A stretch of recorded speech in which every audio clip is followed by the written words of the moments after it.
Hello everyone, welcome to Let's Learn. Today we are going to discuss about the remaining modal auxiliaries. Let's begin with the session. First thing being must.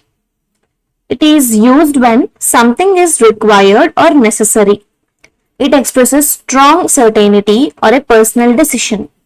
You must submit your assignment by Friday. It is mandatory. You must try this new restaurant. It's a strong recommendation. She must be at the library. She studies there every evening. The speaker is sure about this conclusion here. And the negative form is must not. You must not cheat on your exam. It's a prohibition. And coming to shall, it is used for formal future statements, legal language, and polite offers. You see here, I shall complete my thesis next year. It's a very formal way to talk about the future. Shall we go for coffee after class? This comes under suggestion and also a polite offer. Legal and official use. All students shall follow the university rules. And the negative form of shall is shall not. You shall not enter this restricted area. It's a strict rule or order. Moving to should, it is used for giving advice, expressing expectations, or talking about probability. You should study for the exam. It is a strong suggestion but not mandatory, whereas must, it is used when something is mandatory. Expectation, the train should arrive at 5 p.m. We are expecting it to happen. The next one, probability. He should be home by now. The speaker is assuming that based on logic. Moral obligation. People should be kind to one another. It's a responsibility. And the negative form of this is should not or shouldn't. You shouldn't skip the class. It's a suggestion against doing something. All these three are kind of similar, but they are not the same. They are different. And I have made a table for a quick revision. If you see the examples here, you must pass this course to graduate. It is mandatory. Shall we meet at 3 p.m.? It's a suggestion, but in a more polite manner. You should call your professor if you have questions. It's an advice. Coming to the activity questions. The first one, you blank jump the traffic signals. Seeing the statement, obviously it would be either must not or shall not. As these are traffic rules which are strictly forbidden, so you must not jump the traffic rules because must is used for something which is mandatory. Second one, the show is amazing, blank, I go to. So if you see here, it's a suggestion, asking someone for a suggestion or confirmation. And you need to be polite while asking a suggestion to anyone. So you will have to choose shall for that. The show is amazing. Shall I go to? Shall I open the window? And the third question, blank, I call the police. The noise is too much. Here, you are seeking an advice. You are asking a suggestion. You are asking whether it is right or advisable thing to do. What to call the police?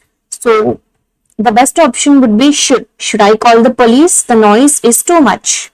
And the fourth one, we blank be careful of this curve. It is referring or telling that it is advisable to be cautious while approaching a curve. And while giving advice or making recommendations, we use should. So, we should be careful of this curve. Fifth question, we blank ask the administrator where the conference blank be held. And here if you observe the first part, it is giving advice or suggesting an action. And in such cases, we use should. So, the option might be A or C. So, we should ask the administrator where the conference blank be held. It's about something which will definitely happen in a formal way. In such cases, we use shall. So, the option is A. We should ask the administrator where the conference shall be held.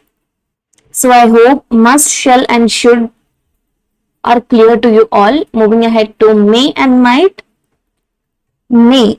It is used to express possibility, permission, and politeness. She may come to the lecture later. May is used when there is higher probability of something to happen. So, she may come. There is a good chance that she will attend. Permission. Formal or polite request. May I leave early today? It's a very polite way of asking for a permission. And informal statements. This research may help in solving the problem. It is used in formal writing to indicate possibility. And the negative form of this is may not. You may not use your phone during the exam. Strict prohibition. Moving ahead to might. Might is used when there is lower probability of something to happen. May has the higher probability compared to might. We also use this in hypothetical situations. She might come to the lecture later. It's less certain. It has lower probability that she will come to the lecture. Hypothetical situations. If I had studied more, I might have passed the test. It is basically imagining a past situation that did not happen at all. And you use might in polite suggestions, but it has very less usage than may. You might want to check your email. A soft, polite suggestion which we generally use very less. And the negative form is might not. He might not attend the meeting. There's a possibility that he won't attend. The key differences are given here. May, higher probability and formal permission. Might is used for lower possibility and hypothetical situations. These are some more examples you can go through and the activity questions. First one, the past tense of may is might. False. And here I am telling you this since the first session of this week that we just use this statement for easy understanding, but it's not the exact case. Second one, the store blank be open at this hour.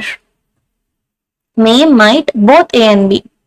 So here you can use both may and might actually, because may expresses a present or future possibility. The store may be open at this hour. It means there is a chance it is open. We can also use might. There's nothing wrong in using might here. The store might be open at this hour, but it has a slightly lower probability. It's just about higher and lower probabilities. So both are correct, both A and B. Third question. May can be used to denote a hypothetical situation. This statement is false. We use might for hypothetical situations, not may. And the fourth one, might I see your ID card please? They're saying that this sentence is grammatically correct. And many of us might mark it as false because we generally don't use might in such sentences. We use may, but it is grammatically correct. Might is used here to make a very polite request or ask for permission in a formal way. We commonly use may, but grammatically might is also correct. It's extra polite. And the fifth question, when you're unsure about meeting someone, you can say, I blank, see you tomorrow. They're saying that you are unsure about meeting someone. Means there is less probability that you meet them. And I guess you have got the answer. The answer is might. We use might for slightly lower probability. So with this, we have discussed all the modal auxiliaries. Hope all of them are clear. If you have any doubts, please let me know. Thank you everyone. Have a good day.